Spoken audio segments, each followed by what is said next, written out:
मैं पुख्तून हूँ लेकिन दहशतगर्द नहीं।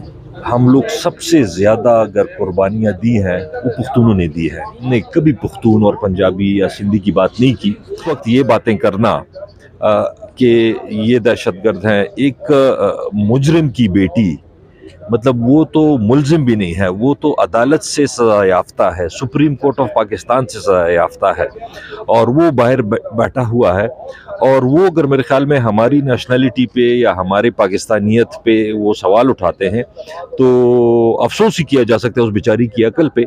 मैं तो हर वक्त ये कहता हूँ कि उसकी बातों को सीरियसली ना लिया करें, क्योंकि उसे सियासत का पता ही नहीं है। उसने ज़िंदगी में कोई काम नहीं किया, ना उसने कभी नौकरी की है, ना कोई उसने कारोबार किया है, उसने ज़िंदगी में कुछ नहीं किया।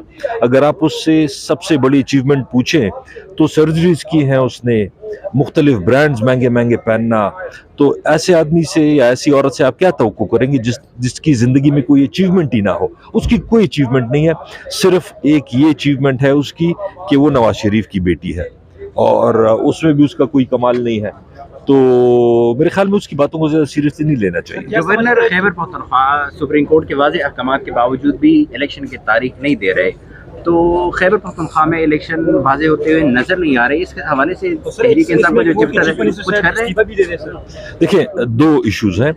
एक तो ये कि कॉन्स्टिट्यूशन में क्लियर कट लिखा हुआ है कि जब असेंबलीज ख़त्म होती हैं उसके बाद विद इन 90 डेज इलेक्शन होना चाहिए। उसमें कोई इफ एंड बट नहीं है कि हालात ख़राब हैं, पैसे नहीं हैं या जो भी बहाने हैं, वो कुछ नहीं है। उसमें 90 डेज के अंदर अंदर इलेक्शन होना है।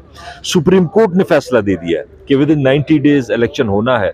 उसके बावजूद गवर्नर साहब ऐसी बातें कर रहे हैं जैसे ये आईन ना हो, ये उनका कोई प्लॉट का कोई जिरगा हो कि वो मुफ्त के मशवरे दे रहे हैं।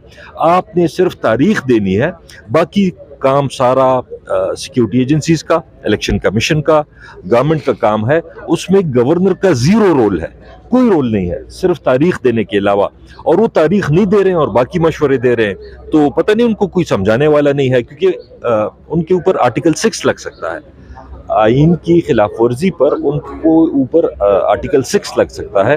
दूसरी बात जो आपने चीफ मिनिस्टर साहब की निगरान जो वज़ीर आला है, बहुत अच्छे आदमी है, रिस्पेक्टेबल आदमी है, एजड आदमी है और जहाँ तक मैंने उनकी खुद जानता हूँ पर्सनली, बहुत अच्छी रेपुटेशन थ्रू आउट, जो जितना उन्होंने करियर था उनका एज ए ब्यूरोक्रेट, अच्छे रेपुटेशन के मालिक हैं।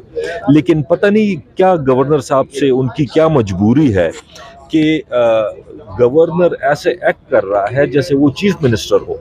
पोस्टिंग, ट्रांसफर्स, हर एक चीज़ में मेरे ख्याल में अगर रिस्पेक्टेबल तरीके से वो इस्तीफ़ा दे दें तो ज़्यादा अच्छा है इस उम्र में। आतिफ खान साहब, ये बताइए कि आपकी ज़मानत यहाँ से आज मंजूर हो चुकी है, लेकिन अभी भी आपको खदशा है कि आपको अब भी गिरफ्तार किया जा सकता है जब आप बाहर निकलेंगे?